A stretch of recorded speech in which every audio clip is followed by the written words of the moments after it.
Hey guys, and welcome to Wrestling Days. So today I wanted to do a video on the top 10 potential guest appearances at this year's Wrestlemania. There's a few honourable mentions to get out of the way first. So first up, it's already been announced that The Rock will be there.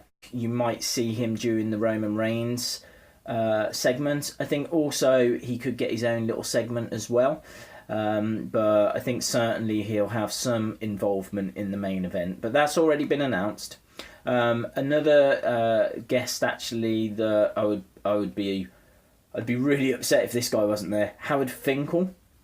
Now the Fink is the only person in the history of WrestleMania to have appeared on screen at every single WrestleMania.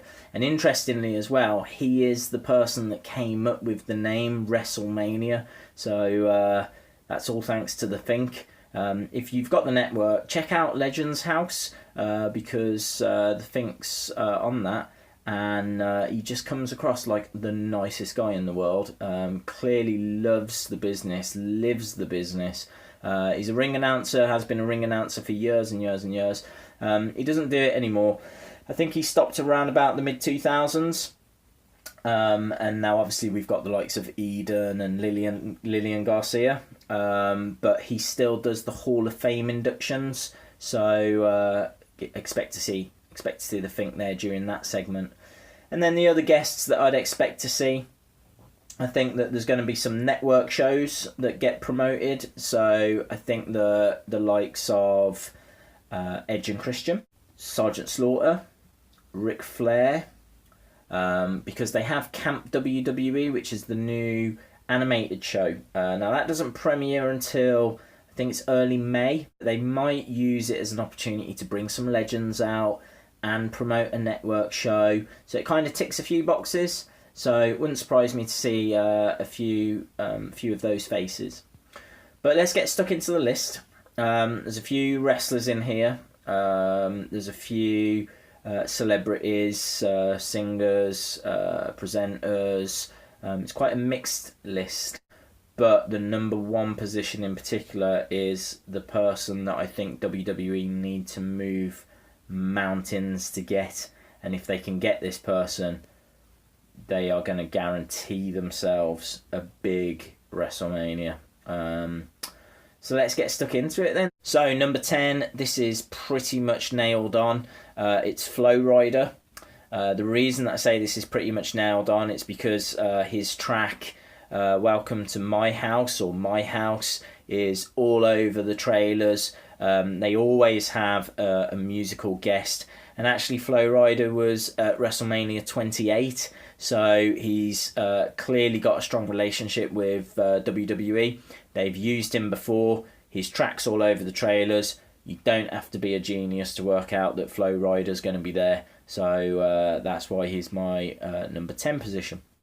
Number 9, again, pretty obvious. He has got an award-winning show on the network. He's the most famous Texan wrestler that there's probably ever been. And it's Stone Cold Steve Austin. Now, I'm not sure if he competes or if he just does something opening the show like what Hulk Hogan did at WrestleMania 30, but I would I definitely expect him to be there, because if nothing else it's going to help promote the podcast, and I'd imagine there'd be a pretty juicy podcast around WrestleMania time. So I think that we see Stone Cold. As I say, I don't know if it's going to be just to open the show or if he actually competes in a match. I would love for him to take Shane's place and it be Stone Cold against Undertaker. I've read a few reports this week, though, actually saying that he's just not medically clear. He's just not able to compete. Whether we see him in a match or not, I mean, he had teased going up against Lesnar on his podcast. I know he got in some heat for that because he was implying to Paul Heyman that he still had it in him to beat up the Beast. And I know that Vince really was unhappy with him trying to angle himself a match at WrestleMania, certainly where they had already got plans for Brock. And so, interestingly, Jericho then started taking over on the podcast duty on the network. And then I think they sorted stuff out and Steve Austin returned. But yeah, I don't know if he has a match. I don't know if he's capable of having a match. He would certainly shift tickets if he were to have a match. But he will definitely be there. Number 8 on the list then, this is already kind of broken rumour wise, but it's not been announced yet, and that is Shawn Michaels. Apparently they did approach Batista to see if he wanted to be the guest referee during the main event match. He turned them down, so Batista, I can tell you now, doesn't feature on my list. Because to my knowledge he's got other commitments at the time, but what that means is that the guest referee spot for the main event will be Shawn Michaels, which makes perfect sense because it means that Triple H can then imply that he's definitely not going to be losing the title at Mania. How can he lose the title when his best mate is the guest referee? Well, we've seen this situation before. Again, WrestleMania 28, Shawn was the guest referee, and Triple H still lost Hell in a Cell to Undertaker. So, of course, he's going to lose the title at WrestleMania 28, regardless of whether Michaels is the referee or not. But it does add quite an interesting element to the mix. So, yeah, Shawn Michaels will be, or currently is, the guest referee in that main event. Number 7, Stephen Amell. So the Stephen Amell Stardust feud seems to still be running. It was as recent as the 13th of February that Stardust at the Dallas Comic Con, worth mentioning, appeared and presented Amell with, I think it was Celebrity Guest Spot of the Year. And so he won a Slammy. Stardust turned up at this Dallas Comic Con, presented him with that Slammy, and then tipped water all over him and seemed to be implying or asking for a one-on-one match. I think that makes sense. I think that Amell, certainly from what we saw, could, do a short match. It would need to be a short match. And I think that, it could be a decent little thing to put on the card because people, it will get them the press. The only problem with it is that you're taking a spot away from, a Ziggler or a Rusev, or someone else along those lines that maybe doesn't have a feud at the moment, hasn't got as much direction, and, could really do with getting highlighted on the grandest stage of them all. I think they'll do something. I don't know if he wrestles the match, but certainly he could, get involved, or cost Stardust from winning a championship and just keep that feud ticking over. Maybe they have the blow off at this year's SummerSlam and have the one-on-one match there. But I think Stephen Amell could be involved somehow. Number 6, and for me this is where it starts to get real interesting. Sasha Banks is going to be in a match, and Sasha Banks has a famous relative, that is Snoop Dogg. We last saw Snoop Dogg, I think it was WrestleMania 26. So he's a big WWE fan. He's got a history with the business, and I think that he could be in Sasha's corner. And obviously that would protect her against Ric Flair, who will surely be in Charlotte's corner. The reason I say this is interesting is because the other person rumoured to be in this match is Becky Lynch, and you'll have to wait and see who I think should be in Becky Lynch's corner. Number 5, Seth Rollins. Now, I've gone with Seth because he's not getting much press at the moment, he's not being advertised or anything like that, but I think that when Roman Reigns wins that title at WrestleMania, we cannot afford to just have him holding the belt being the last thing that you see. I think the last thing that you see is Seth Rollins' music hit and Seth Rollins come out, and I think then the crowd go home happy because, okay, there's a new champion, a champion that's really going to split the crowd, but there's also a man that never lost that title, a man that is over with the crowd, a man that can just tease what is to come. And that is why I think you see Seth Rollins maybe even as the last thing you see at this year's WrestleMania. So at number 4 I've got Ronda Rousey. She's not scheduled to actually compete. She was teasing it, and unfortunately she's lost a little bit of a sparkle due to that defeat she suffered. But she still is, you know, a media darling. She's still got films lined up like Roadhouse.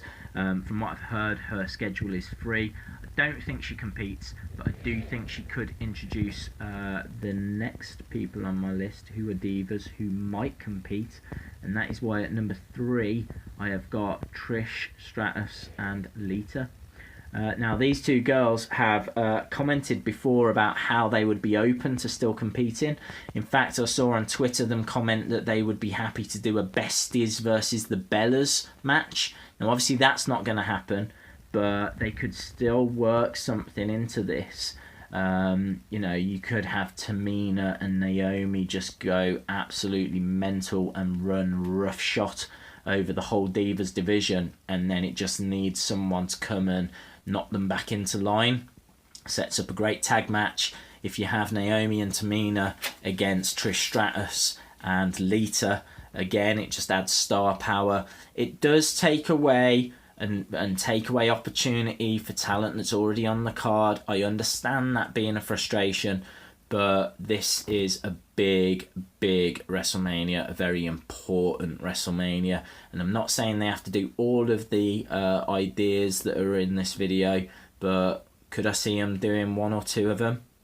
Absolutely. Right, we're now down to the final 2, and at number 2 I've got Demi Lovato. The reason I have Demi Lovato is she was actually born and raised in Dallas, Texas. Someone is going to have to sing the national anthem at the start. Could be Lillian Garcia, but they tend to, on these events, go for a big name. You know, we've seen John Legend do it before. We've seen Aretha Franklin do it before as well. Demi Lovato, her mom actually was a Dallas Cowboys cheerleader. And I can tell you that her older sister is called Dallas. So, you know, you need an artist that's going to appeal to the young crowd as well.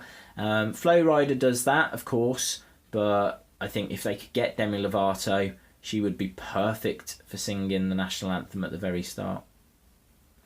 And then that brings me to my number 1, the person that I think they need to get their hands on, the person that could send them into the stratosphere, the person that I think should walk Becky Lynch to the ring. If they're going to do Charlotte, who's got Ric Flair, and they're going to do against Sasha, who's got Snoop Dogg, then in Becky Lynch's corner, Conor McGregor. Conor McGregor is the current UFC featherweight champion. He is probably the most over UFC fighter right now. Now, we saw the response Ronda Rousey got. Conor McGregor can get something on that level. He's Irish, fits in with the Becky Lynch character. He's huge media-wise. People know him around the world. Pound for pound, I can tell you he's currently ranked as the 3rd ranked pound for pound fighter in UFC. But I can tell you that UFC 197, they actually grossed more money at the gate. It was over $10 million at the gate, which is a higher grossing in the United States than any other UFC event. And I can also tell you that the buy rate for that, which saw him go up against, was it Jose Aldo? Most recently, I think it was like December time. I can tell you that the buy rate for that is the 2nd highest buy rate in UFC history, and that happened as recently as December. Conor McGregor is huge. He is a mega star. He is, you know, you fast forward a few years and you're going to be talking, as long as he keeps his wins going, you're talking Mayweather, you're talking Tyson, you're talking one of the biggest names in sport right now, and you can fit him into this WrestleMania seamlessly. Hit me up on Twitter at Wrestling Days UK. Again, you know, I'd love to know what you think, if you think that I'm onto something, if I'm completely wrong, or as I say, if you think there's someone that's better. As always, thanks a lot for watching. Really do appreciate it. And hopefully I'll see you again next time.